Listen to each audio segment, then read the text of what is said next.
नमस्कार, मैं ऋषि शर्मा अपने YouTube channel online study with Rishi Sharma में आपका हार्दिक अभिनंदन करता हूं। आज हम वाक्य प्रकरण विषय पर चर्चा करेंगे। वाक्य की परिभाषा क्या होती है और वाक्य शब्द का अर्थ एवं उत्पत्ति और वाक्य के अंग कौन कौन से हैं, इस विषय पर चर्चा करेंगे। अब हम आज के अपने विषय पर आते हैं कि वाक्य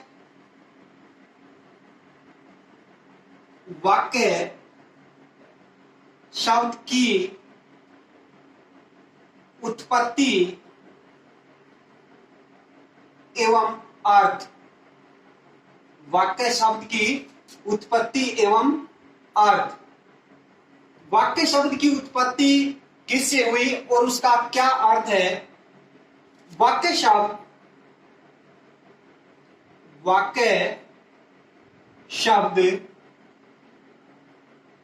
संस्कृत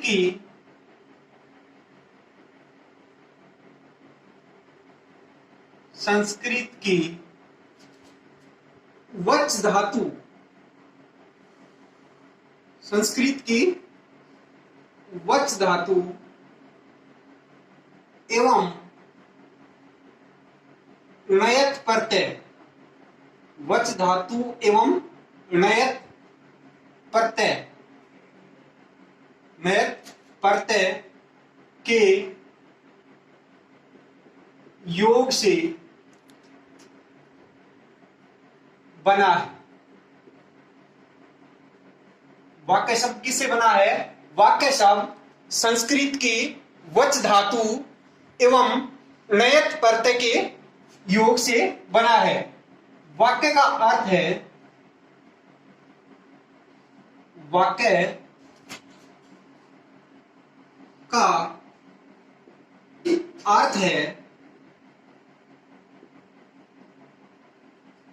वचन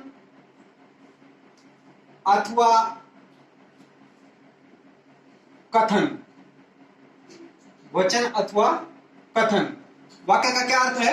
वचन अथवा कथन। अब हम वाक्य किसे कहते हैं, यानी वाक्य की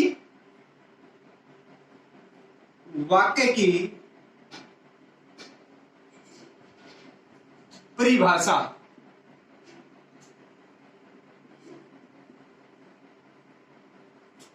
वाक्य की परिभाषा यानी वाक्य किसे कहते हैं? वाक्य पदों का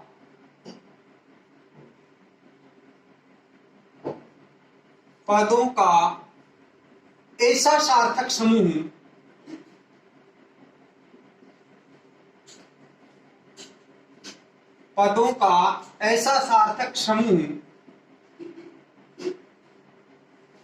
किसका? वाक्य पदों का ऐसा सार्थक समूह जिससे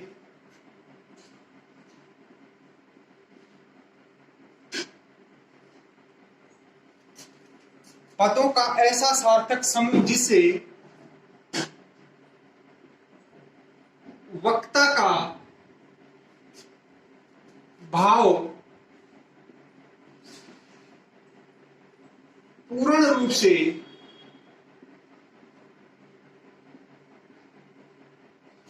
अभिव्यक्त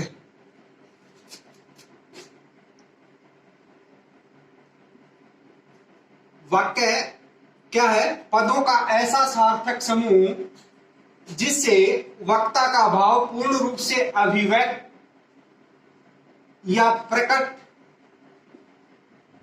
या स्पष्ट हो, उसे वाक्य कहते हैं। उसे क्या कहते हैं? वाक्य कहते हैं। पदों का ऐसा सार्थक समूह जिससे वक्ता का भाव यानी वक्ता क्या कहना चाहता है उसका पूर्ण रूप से अर्थ अभिव्यक्त हो या प्रकट हो या स्पष्ट हो, उसे क्या कहते हैं? वाक्य कहते हैं। अथवा हम एक परिभाषा और देखते हैं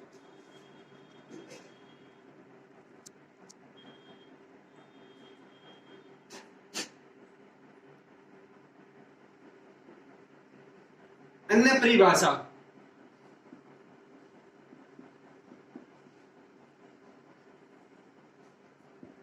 क्या है? ऐसा सार्थक पद समूह,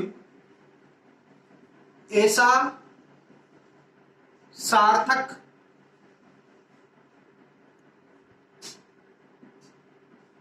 पद समूह या पदों का समूह। क्या कहता है? ऐसा सार्थक पद समूह जिससे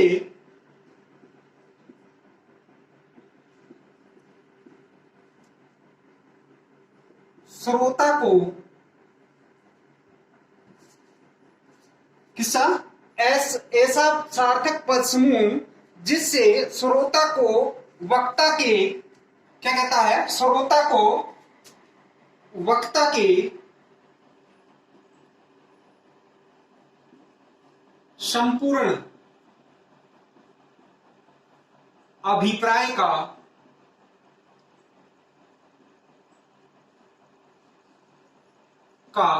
बोध हो।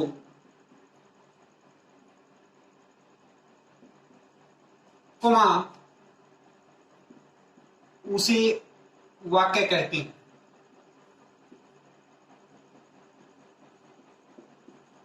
उसे वाक्य कहते हैं। क्या कहता है? ऐसा सार्थक पद समूह जिससे श्रोता को वक्ता के संपूर्ण अभिप्राय का मतलब कि श्रोता को यह पता चले कि वक्ता क्या कहना चाह रहा है, उसका जो कहना चाह रहा है उसको भाव उसको समझ में आ जाए, वक्ता का उस बोध हो जाए या भाव समझ में आ जाए, उसे क्या कहते हैं? वाक्य कहते हैं। या फिर हम एक और लेते हैं हम, अथवा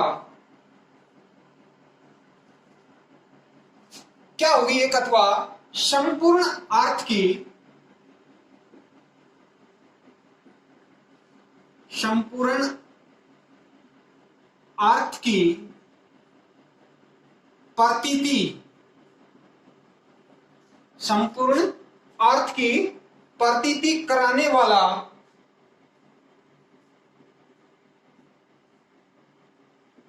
संपूर्ण अर्थ की प्रतीति कराने वाला सार्थक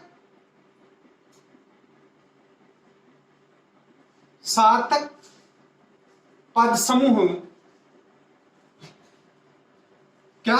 संपूर्ण यानी पूरे अर्थ की प्रतीति कराने वाला सार्थक पद समूह वाक्य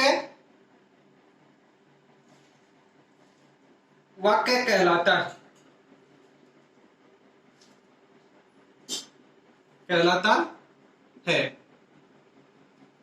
जैसे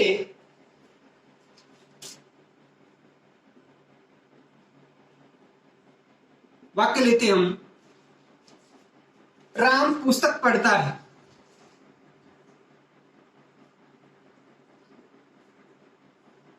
पुस्तक पढ़ता है। जैसे हमने एक उदाहरण लिया, राम पुस्तक पढ़ता है। साहित्य दर्पणकार, साहित्य दर्पणकार संस्कृत आचार्य,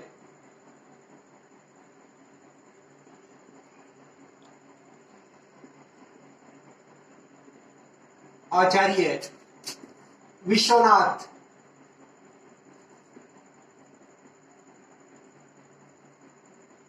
आचार्य विश्वनाथ जी के अनुसार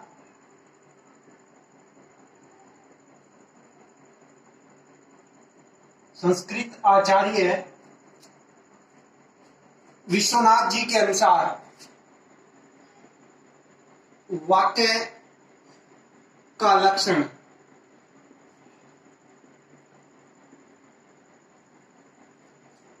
के अनुसार वाक्य का लक्षण, वाक्यम स्यात्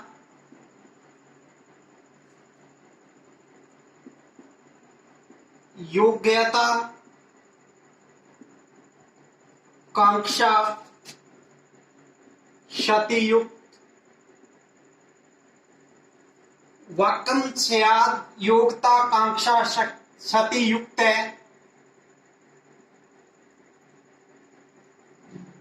पदोच्चय।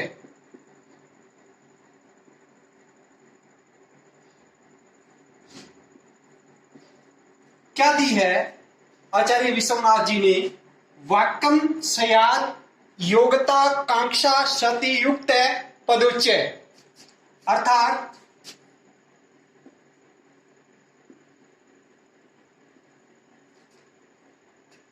योग्यता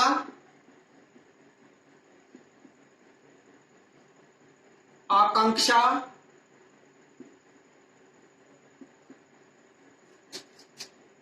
एवं आसक्ति, आसक्ति का या आसक्ति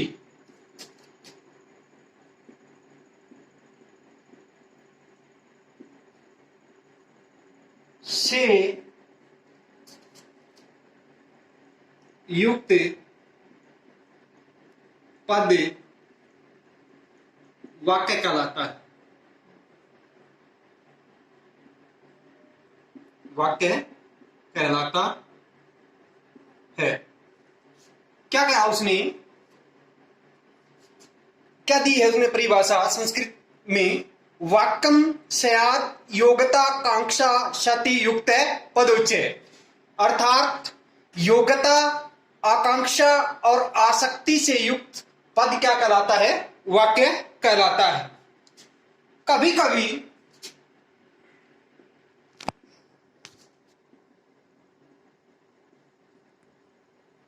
क्या क्या कहा कि कभी कभी एक शब्द भी, यानी अकेला, एक शब्द का मतलब अकेला एक शब्द भी पूर्ण अर्थ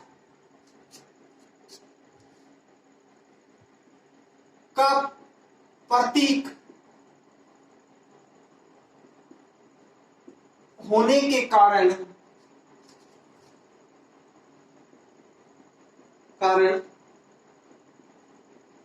वाक्य बन जाता है। वाक्य बन जाता है। क्या कहा कि कभी कभी अकेला एक शब्द भी जब वो पूर्ण अर्थ की अभिव्यक्ति, पूर्ण अर्थ को प्रकट करने लग जाता है, लग जाता है, प्रतीति कराने लग जाता है, तो वो शब्द भी क्या बन जाता है? वाक्य बन जाता है। जैसे हम उदाहरण लेते हैं, जैसे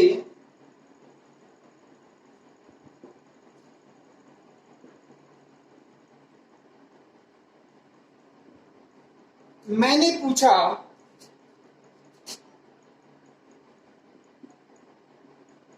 कौन? यहां क्या कहा? मैंने पूछा कौन, तो इसका उत्तर क्या मिलेगा कि क्या कहना चाहता है? कौन? तुम कौन हो? मैंने पूछा कि तुम कौन हो, यानी ये अकेला किसका बोध कराता है? तुम कौन हो। तो कई बार कभी कभी एक शब्द की पूर्ण अर्थ की प्रतीति कराने के कारण वाक्य बन जाता है। या फिर जैसे दूसरा वाक्य ले, बच्चे ने मां से कहा, बच्चे ने मां से कहा रोटी। बच्चे ने मां से कहा रोटी, तो ये रोटी किसका बोध कराता है? यहां कौन, कौन का मतलब तुम कौन हो। एक शब्द ने ही इतने पूरे वाक्य का, पद समूह का बोध कराने के कारण ये क्या बन जाता है? वाक्य कहलाने लग जाता है। यहां रोटी, बच्चे ने मां से कहा रोटी, यानी रोटी किसका बोध कराता है? कि मुझे रोटी दो, मुझे रोटी दो, इसका बोध कराने लग जाता है। इस प्रकार कभी कभी एक अकेला शब्द भी पूर्ण अर्थ की प्रतीति कराने के कारण वाक्य बन जाता है। अब आते हैं हम कि वाक्य के कितने अंग होते हैं। वाक्य के दो अंग होते हैं। कितने अंग होते हैं वाक्य के? दो अंग होते हैं। पहला है उद्देश्य।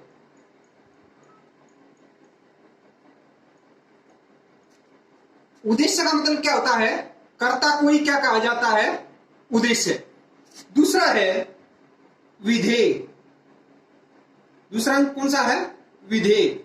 विधेय यानी क्रिया को क्या कहा जाता है? विधेय। तो वाक्य के कितने अंग होते हैं? दो अंग होते हैं, एक उद्देश्य और एक विधेय। अब उद्देश्य क्या होता है? पहला है उद्देश्य।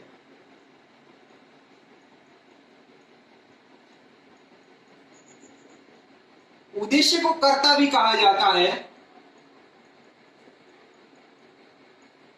उद्देश्य को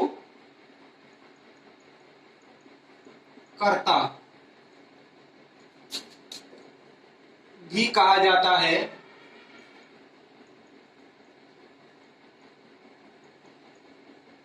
उद्देश्य को क्या कहा जाता है? कर्ता भी कहा जाता है। अब उद्देश्य को परिभाषा क्या कहेंगे हम उद्देश्य की? जिसके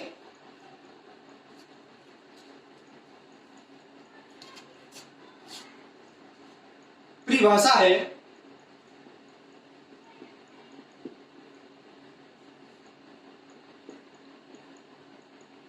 जिसके, यानी जिसके मतलब जिस वस्तु या जिस व्यक्ति के, जिसके विषय, विषय या बारे,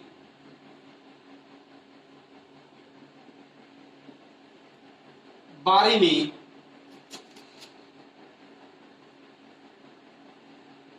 कुछ कहा जाए। जिसके, जिस व्यक्ति या वस्तु के विषय या बारे में वाक्य के अंदर जो कुछ कहा जाए उसे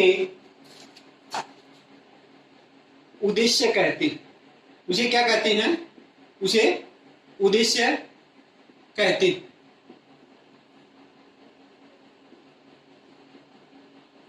जैसे उदाहरण लेते हैं हम,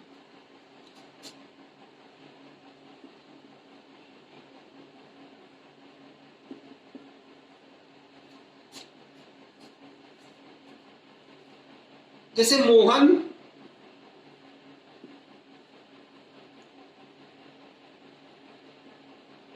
बाजार जाता है।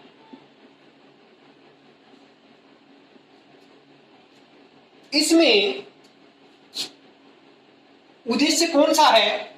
किसके बारे में कहा गया है? मोहन के बारे में। तो मोहन क्या हो गया? उद्देश्य है। हमने ऊपर परिभाषा लिखी थी, जिसके विषय या जिसके बारे में, व्यक्ति या वस्तु के बारे में वाक्य के अंदर जो कुछ कहा जाए उसे क्या कहते हैं? उद्देश्य कहते हैं। तो यहाँ किसके बारे में कहा गया है? मोहन के बारे में। तो मोहन क्या हुआ? यहाँ उद्देश्य हुआ। तो उपर्युक्त उदाहरण में, उपर्युक्त उदाहरण में मोहन क्या हुआ? मोहन, मोहन उद्देश्य है। मोहन उद्देश्य है।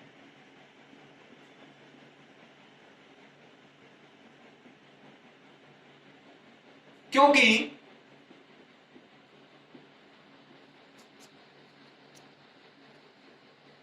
यहां मोहन के बारे में या मोहन के विषय में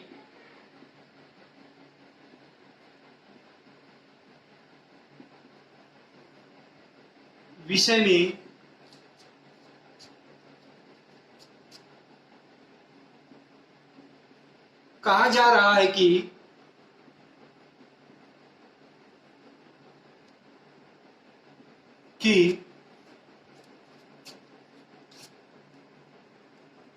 वह बाजार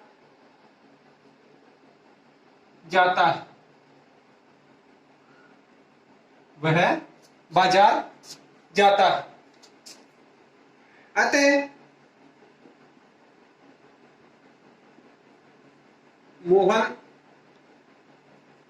उद्देश्य हुआ।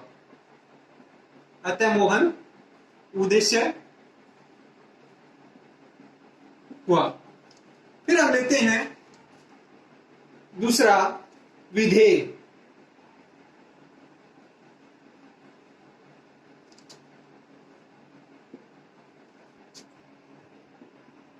वाक्य में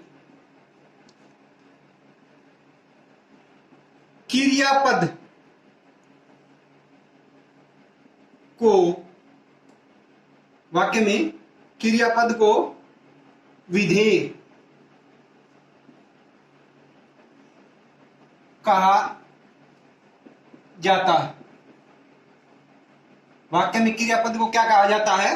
विधेय कहा जाता है। या फिर हम जैसे एक परिभाषा देखते हैं, और जैसे दूसरी परिभाषा हम देखें कि उद्देश्य के विषय में परिभाषा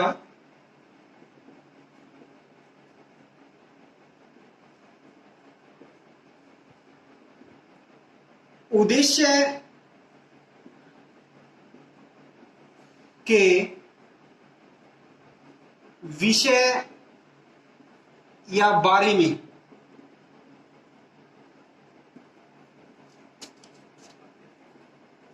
जो कुछ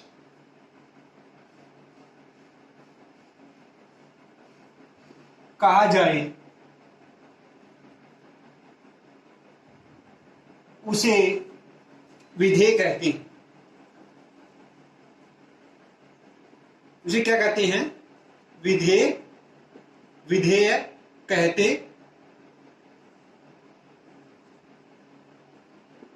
उद्देश्य के बारे में या विषय में जो कुछ कहा जाए वाक्य के अंदर, वो क्या होता है? विधेय होता है। जैसे ऊपर वाला उदाहरण लेते हैं हम, मोहन बाजार जाता है। अब मोहन यहां उद्देश्य था, ऊपर वाला वाक्य लिया हमने, तो मोहन के बारे में यहां परिभाषा क्या लिखी? या तो हम कहेंगे क्रियापद को विधेय कहते हैं, या फिर हमने परिभाषा ली कि उद्देश्य के बारे में या उद्देश्य के विषय में। उद्देश्य के विषय में क्या कहा जा रहा है? कि वह बाजार जा रहा है। तो ये क्रियापद क्या हुआ? यहां विधेय हुआ। तो लिखेंगे हम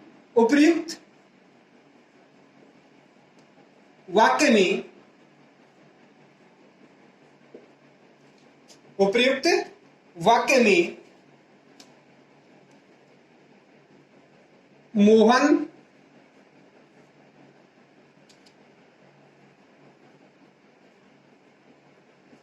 यानी उद्देश्य के बारे में कहा जा रहा है कि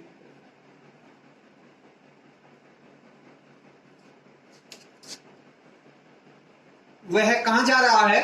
वह बाजार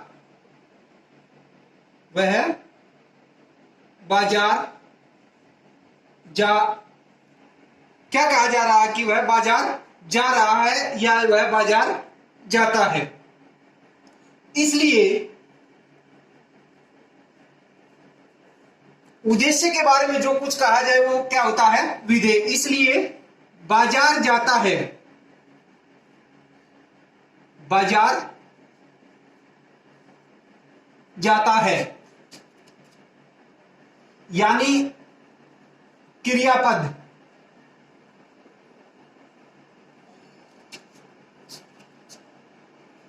विधेय है। क्या है? विधेय है। तो यहां क्या हुआ? यहां बाजार जाता क्या हुआ? विधेय। क्यों? क्योंकि मोहन क्या है? उद्देश्य, और उद्देश्य के बारे में जो कुछ कहा जा रहा है वो क्या होता है? विधेय होता है। ये उद्देश्य और विधेय, कई बार उद्देश्य का विस्तार भी हो सकता है और विधेय का विस्तार भी हो सकता है। उद्देश्य और विधेय विस्तार के रूप में कैसे आते हैं, कि इनका विस्तार कैसे होता है। मान लिया हम यहां उदाहरण लेते हैं, राम गया, छोटा उदाहरण ले लिया हमने, राम गया। तो राम क्या हो गया, उद्देश्य हो गया, और क्रियापद यानी किसके बारे में कहा गया है, राम का। क्या कहा गया है कि वह गया। तो यहां क्या हो गया, एक तो उद्देश्य हो गया, राम तो उद्देश्य हो गया, और विधेय क्या हो गया, उद्देश्य और विधेय दोनों आगे, गया क्या हो गया, विधेय हो गया। तो इसमें वाक्य में क्या होगा, तो ये दोनों क्या आएंगे, इनका विस्तार कैसे होगा। मान लिया यहां लिख दें कि श्याम का भाई, श्याम का भाई राम। अब यहां क्या होगा, श्याम का भाई राम, ये क्या है, ये इसका क्या है, उद्देश्य का विस्तार हो गया।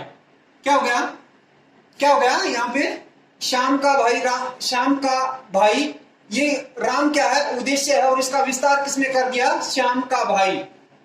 ये क्या हो गया, विस्तार हो गया। तो यहां राम गया, यहां क्या हो गया, इसका उद्देश्य का विस्तार, उद्देश्य का विस्तार। और यदि हम यहां इसको ये लिख दें कि राम, श्याम का भाई राम, श्याम का भाई राम अपने घर गया। तो ये अपने घर गया, ये क्या हो गया, विधेय का विस्तार हो गया। कौन सा, ये अपने घर। इसमें, इस वाक्य में तो हमने, इसमें तो अकेला उद्देश्य का विस्तार बता दिया, और इसमें हमने उद्देश्य और विधेय, ये इसका विस्तार हो गया, और ये इसका विस्तार हो गया। यानी इस वाक्य में, इस वाक्य में उद्देश्य, इस वाक्य में उद्देश्य एवं विधेय, उद्देश्य एवं विधेय दोनों क्या है, विस्तार सहित हैं, विस्तार सहित हैं। इस प्रकार इस भाग में हमने वाक्य की उत्पत्ति, अर्थ, परिभाषा एवं वाक्य के अंग कौन कौन से हैं, इस बारे में पढ़ा। अगले भाग में हम वाक्य के अनिवार्य तत्वों पर चर्चा करेंगे।